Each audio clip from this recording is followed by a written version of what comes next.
Train থেকে নেমে রতনবাবু স্টেশনের বাইরেটায় এসে এদিক ওদিক তাকালেন বাড়ি ফেরার জন্য গাড়ির আশায়। সামনে অটো স্ট্যান্ড আছে, কিন্তু এত রাতে অটো পাওয়া যাবে কিনা তাতে সন্দেহ আছে। আলো আঁধারের মধ্যে মনে হলো দূরে একটা রিকশায় টিম টিম করে আলো জ্বলছে। এগিয়ে গিয়ে রতনবাবু দেখলেন এক বৃদ্ধ তার দিকেই তাকিয়ে আছে। যেতেই বৃদ্ধ রিকশা চালক বলল, বাবু, যাবেন নাকি? রতনবাবু রিকশায় সচরাচর উঠতে চান না, কারণ একটা মানুষ এত কষ্ট করে তাকে বয়ে নিয়ে যাবে এটা দেখতে তার ভালো লাগে না। আবার মাঝে মাঝে ভাবেন, না উঠলে ওদের রোজগারটা বা হবে কি করে। আর আজ তো উপায়ও নেই। কিন্তু বৃদ্ধের চেহারা দেখে রতনবাবুর বড় খারাপ লাগলো। রোগা হাড় চিরচিরে শরীর, পরনে ছেঁড়া গেঞ্জি আর একটা ময়লা লুঙ্গি। কাঁধের গামছাটা দেখে বোঝা যায় বহু বছরের পুরনো, বয়স আনুমানিক 70-এর কাছে। রতনবাবু বললেন, অনেকটা পথ, কিন্তু এই অন্ধকারে পথ চিনে যেতে পারবে তো? আমি যাব ময়নাগড়ের সরকার পাড়া। বৃদ্ধ বলল, হ্যাঁ বাবু, পারবো, আপনি উঠে বসুন। রতনবাবু রিকশাতে উঠতেই বৃদ্ধ রিকশাতে টান দিল। ক্যাচ ক্যাচ শব্দ করে রিকশা এগোলো। বোঝা গেল বহুদিন মেরামতের অভাবে মরচে ধরেছে। বৃদ্ধ নিজের শরীরের সবটুকু শক্তি দিয়ে যত সম্ভব জোরে রিকশা চালাতে শুরু করলো। ঘামে ছেঁড়া গেঞ্জি ভিজতে লাগলো। রতনবাবু ব্যস্ত হয়ে বললেন, আপনি আস্তে চালান, আমার তাড়া নেই। বৃদ্ধ বলল, আচ্ছা বাবু, ঠিক আছে। রতনবাবু জিজ্ঞেস করলেন, এই বয়সে এত রাত অবধি রিকশা চালাচ্ছেন, এখন তো আপনার বিশ্রামের সময়। বৃদ্ধ গামছা দিয়ে ঘাম মুছে বলল, মেয়েটা রাগ করে রাত করে বাড়ি ফিরলে বকাবকি করে খুব, বলে তোমার আর রিকশা চালাতে হবে না। কিন্তু বাবু, আমার মেয়েটা আর কত দিক সামলাবে? দুটো মেয়ে স্কুলে পড়ে, তার উপর আমি। মাসে মাসে অনেকগুলো টাকার ওষুধ লাগে, হাই প্রেশার বলে ডাক্তার আমার। সবসময় রিকশা চালাতে তো পারি না, যখন শরীরে একটু জুত পাই রিকশাটা নিয়ে বেরোই। তা আপনার বুঝি একটাই মেয়ে? না, দুই ছেলেও আছে, শহরে ভালো কাজ করে, তাদের টাকার অভাব নেই। তারা আপনাকে দেখে না? বৃদ্ধ দীর্ঘশ্বাস ফেলে বলল, না। জানেন বাবু, মানুষ বলে ছেলে বংশের প্রদীপ, বৃদ্ধ বয়সের লাঠি। কিন্তু বাবু, মেয়েও কোনো অংশে কম নয়, বরং মেয়েরা তার বাপকে ছেলেদের থেকেও বেশি ভালোবাসে। আমি জানি সবাই সমান হয় না, কিন্তু আমি যা বলছি তা আমার জীবন দিয়ে শিখেছি। বাবু, আমি অনেক বড় অন্যায় করেছি আমার মেয়ের প্রতি, যা আমাকে তিলে তিলে যন্ত্রণা দেয়। বাবু, শুনবেন সে কথা? রতনবাবু বললেন, হ্যাঁ বলুন, অনেকটা পথ বাকি এখনো। রাতের অন্ধকারে রাস্তা শুনশান। কিছুক্ষণ আগে এক পশলা বৃষ্টি হয়ে গেছে। বাতাসে ভিজে মাটির গন্ধ, বেশ ঠান্ডা হাওয়া দিচ্ছে। এখন বোধহয় অমাবস্যা। রাত পাখিরা শিকারে বেরিয়েছে, তাদের ডানা ঝাপটানোর শব্দ শোনা যাচ্ছে। সামনে রিকশার টিমটিমে আলোয় কেবল দেখা যাচ্ছে ভিজে থাকা চকচকে কালো পিচের রাস্তাটা। বৃদ্ধ বলতে শুরু করলো, আগে আমি রিকশা চালাতাম না, সবজির ব্যবসা করতাম। গ্রাম থেকে সবজি কিনে শহরে বেচতাম। আমার বাড়ি এখান থেকে অনেকটা দূরের এক গ্রাম আমতলা, নাম শুনেছেন? ওখানে যা রোজগার করতাম, 3 ছেলেমেয়ে নিয়ে দুবেলা ভাতের অভাব হতো না। আমি ধনী ছিলাম না বটে, তবে এখনকার মতন নিঃস্ব ছিলাম না। মেয়েটা তখন ক্লাস 7-এ পড়ে। সম্বন্ধ এলো বিয়ের। ছেলের কোনো দাবি দাওয়া নেই, বড়লোক ছেলে, কিন্তু আগে একবার বিয়ে করেছিল। সে সংসার টেকেনি। মেয়ে কান্নাকাটি করলো খুব, বলল লেখাপড়া করব। বউটা বলল, মেয়েটা পড়ুক না, এত ছোট বয়সে বিয়ে না দিলে নয়। সেদিন ভীষণ স্বার্থপরের মতো বউকে বলেছিলাম, 3 ছেলে মেয়ের লেখাপড়া চালানোর সামর্থ্য কি আমার আছে? ছেলে দুটো পড়াশোনা শিখে রোজগার করলে বুড়ো বয়সে দুটো ভাত পাবে। মেয়েকে লেখাপড়া শিখিয়ে কি লাভ? আর অন্য জায়গায় বিয়ে দিলে এটা ওটা পণ চাইলে আমি দেব কোথা থেকে? বড় ঘরেই বিয়ে হচ্ছে, মেয়ে খেয়ে পড়ে ভালো থাকলেই তো হলো। ভীষণ লজ্জা নিয়েই বলছি, আমার 3 সন্তানের মধ্যে মেয়েই লেখাপড়াতে সব থেকে ভালো ছিল, স্কুলে ফার্স্ট হতো। মেয়ের দিদিমণিরাও বারণ করেছিল বিয়ে দিতে, আমি শুনিনি। জোর করে বিয়ে দিলাম, ভালো করে খোঁজ খবর না নিয়ে তাড়াহুড়ো করে।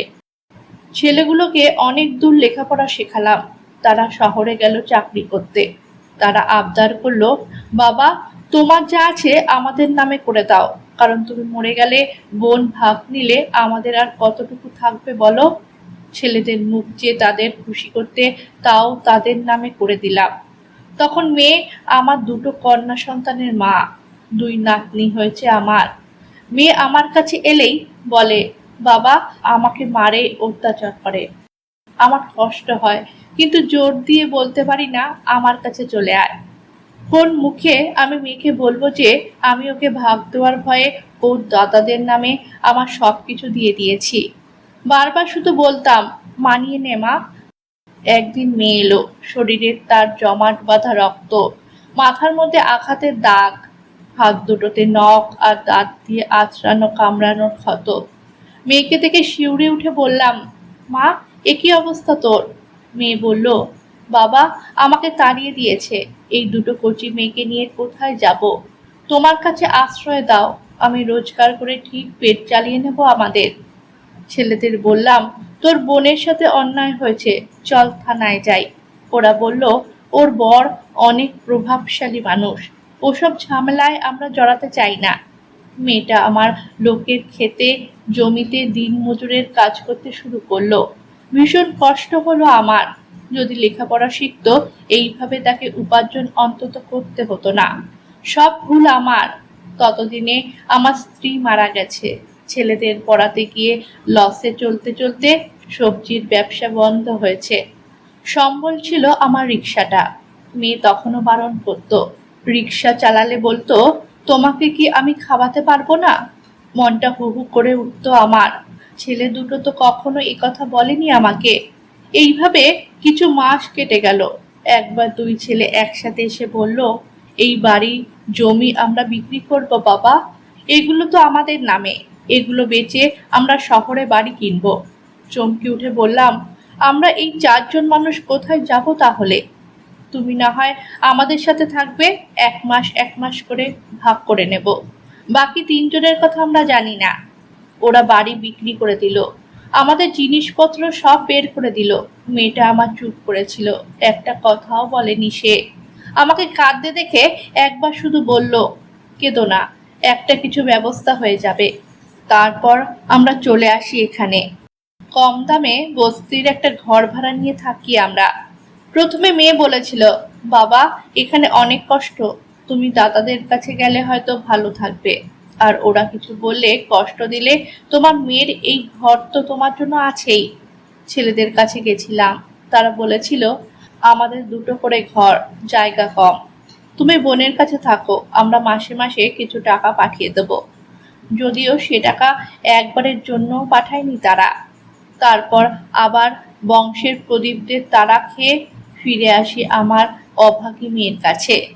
মেয়ে আমার শরীরের যত্ন নেয়, 5 বাড়ি কাজ করে এসেও রাতে কোমরের যন্ত্রণায় ঘুমোতে না পারলে গরম সেক দেয়, মালিশ করে দেয়। অনেক রাত অবধি মেয়ে দুটোকে পড়ায়। পাশের কর্পোরেশনের স্কুলে একজন 4-এ আর একজন 1-এ পড়ে।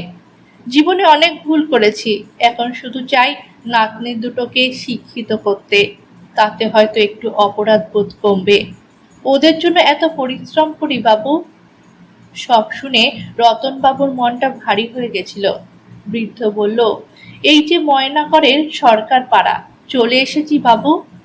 কোন বাড়িটায় যাবেন?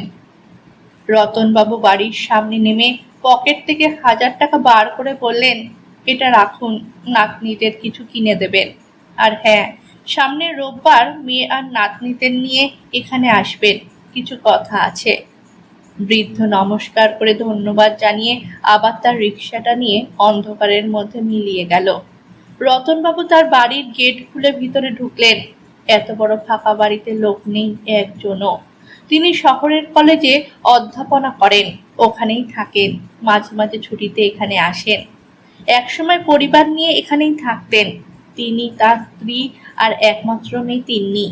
মেয়েটা রতনবাবুর জীবন ছিল, ভীষণ ভালোবাসতেন তাকে। বাড়ি ফিরতেই ছোট ছোট আঙুল দিয়ে রতনবাবুর হাত ধরে টেনে নিয়ে যেত সে। তারপর বাবার বুকের উপর ঝাঁপিয়ে পড়তো।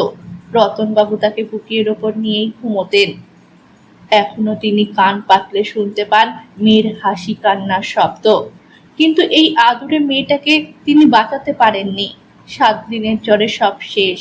তারপর স্ত্রীও অসুস্থ হয়ে পড়ল। রতনবাবুরা শহরে চলে গেলেন।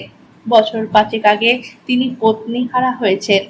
এখন এই দুনিয়ায় তিনি একা। সামনের মাসেই তার চাকরি জীবনের শেষ দিন। ঠিক করেছেন রিটায়ারমেন্টের পর বাকি জীবনটা এ বাড়িতে কাটিয়ে দেবেন। রবিবার সকালে খবরের কাগজ পড়তে পড়তে চা খাচ্ছিলেন রতনবাবু। হঠাৎ শুনলেন রিকশার শব্দ। দেখলেন গেটের সামনে বৃদ্ধ আর তার মেয়ে, সাথে ফ্রক পরনে ছোট্ট দুটো বাচ্চা। বৃদ্ধ বলল, বাবু আসবো? মেয়েটা এসে রতনবাবুকে প্রণাম করলো। বাচ্চা দুটো এসেও তার পা ছুলো। মেয়েটাকে উদ্দেশ্য করে রতনবাবু বললেন, কি নাম তোমার মা? মেয়েটি বলল, মাধবী। আচ্ছা, তোমরা বসো সবাই। যে কারণে তোমাদের ডেকেছি বলি। সেদিন রাতে তোমার বাবার মুখে তোমাদের সব কথা শুনেছি আমি। আমি রতন সরকার, কলেজের ফিজিক্সের অধ্যাপক। এ বাড়িতে লোক বলতে আমি একা। আমার স্ত্রী সন্তান গত হয়েছেন। সামনের মাসে আমার রিটায়ারমেন্ট। তারপর থেকে পাকাপাকিভাবে আমি এখানে থাকবো। মাধবী মা, তুমি কি এই বাড়ি দেখাশোনা থেকে শুরু করে রান্না বান্না সব কাজ করতে পারবে? তোমার যা পারিশ্রমিক তা আমি দেব। মাধবী সম্মতি জানিয়ে বলল, পারবো বাবু। শোনো তাহলে, তুমি তোমার সব জিনিস নিয়ে নিচের তলার দুটো ঘরে সবাই মিলে থাকতে পারো। আর হ্যাঁ, তোমার মেয়েদের লেখাপড়ার দায়িত্ব আমার। মাধবী চোখে জল মুছতে মুছতে বলল, আমাদের কাছে আপনি ভগবান তুল্য বাবু। আপনার এই সাহায্য আমরা কখনো ভুলব না। পরের মাসের মধ্যে সব ঘর গোছগাছ করে পরিপাটি করে সাজিয়ে তুলল মাধবী। ব্যস্ত হয়ে পড়ল সংসারের নিত্য কাজে। বৃদ্ধ আর রিক্সা চালায় না। সকালে বাজারে যায় আর সারাক্ষণ বাগানের গাছ পরিচর্যা করে। কয়েক মাসের মধ্যে ফুলে ফলে ভরে উঠল রতনবাবুর গোটা বাগান। রতনবাবু সকালে মাধবীর মেয়ে দুটোকে পড়াতে পড়াতে দেখেন বাগানে ঝাঁকে ঝাঁকে প্রজাপতি খেলা করছে আর বাগানের গাছগুলোকে জল দিচ্ছে বৃদ্ধ। তারপর নাকে আসে লুচি ভাজার গন্ধ। মাধবী খাবার এনে বলে, দুটো লুচি দিলাম বাবু। জানি আপনার পছন্দ খুব, কিন্তু ভুলে গেলে চলবে না, আপনার হাই কোলেস্টেরল। রতনবাবু হাসেন। কেমন জানি এখন তার মনে হয় এই পৃথিবীতে তিনি একা নন। এই কয়েক মাসে রতনবাবু বুঝতে পেরেছেন মাধবীর মেয়েরা ভীষণ মেধাবী। বড় মেয়েটা তো প্রশ্নমানে জর্জরিত করে ফেলে মাঝে মাঝে রতনবাবুকে। সবকিছু জানার ভীষণ আগ্রহ তার। একটা অঙ্ক শিখিয়ে দিলে ওই নিয়মের সব অঙ্ক যতক্ষণ না শেষ হচ্ছে সে উঠবে না পড়া ছেড়ে। রতনবাবু এখন যখন বাড়ি ফেরেন, মাধবীর ছোট মেয়েটা তার ছোট ছোট আঙুলগুলো দিয়ে হাত ধরে তাকে ভিতরে নিয়ে যায়। পড়তে পড়তে গুটিসুটি মেরে মাঝে মাঝে ঘুমিয়ে পড়ে রতনবাবুর কোলের কাছে। রতনবাবু ঘুমন্ত মেয়েটার মাথায় হাত বুলাতে বুলাতে চেয়ে থাকেন ওর মুখের দিকে। সেদিন রতনবাবুর কি ভীষণ জ্বর। জ্বরের ঘরে তিনি দেখলেন তার মেয়ে তিন্নিকে তার মাথায় আলতো করে হাত বুলিয়ে দিচ্ছে। রতনবাবু বললেন, তুই এসেছিস মা? চোখ খুলে দেখলেন এখনো মাথার উপর দুটো কচি হাত। মেয়েটা উত্তর দিল, হ্যাঁ জেঠু এসেছি। তোমার কি একটু ভালো লাগছে এখন? রতনবাবুর চোখ থেকে গড়িয়ে পড়ল ফোঁটা ফোঁটা জল। তিনি আবার শান্তিতে চোখ বুঝলেন।